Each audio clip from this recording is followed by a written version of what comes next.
Israeli forces have raided several locations in the occupied West Bank, arresting over a dozen Palestinians, including minors. The majority of detainees were from Bethlehem and Hebron, also known as Al-Khalil. One of the detainees was Mohammed Abu Sharif from Bethlehem, who was arrested a short while after his release from Israel's detention.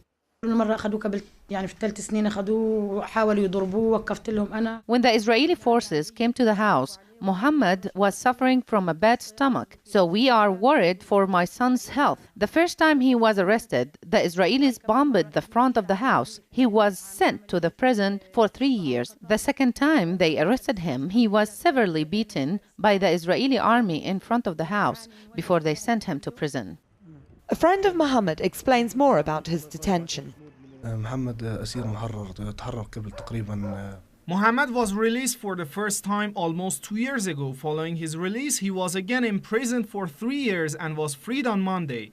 This time, the occupying force drove to the house in a civilian car. They beat Mohammed in front of his wife and tied his hands with cable ties.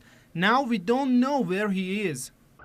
An area that has repeatedly come under attack by the Israeli army over the past few weeks is Al-Khader, near Hebron, Al-Khalil. Several Palestinians were arrested following Israel's latest invasion of the region. Israeli troops also fired tear gas, percussion grenades, and rubber bullets at the residents. Clashes broke out and many Palestinians were treated for inhaling tear gas. Israel regularly launches attacks on different areas in the West Bank and arrests Palestinians without giving any just reason. Those detained are held under what's described as administrative detention. A large number of Palestinians are now in Israeli detention centres without any charge or trial.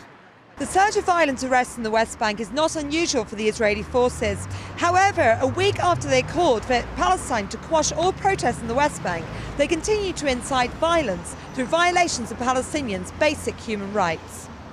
Nell Burden, Press TV, occupied Bethlehem.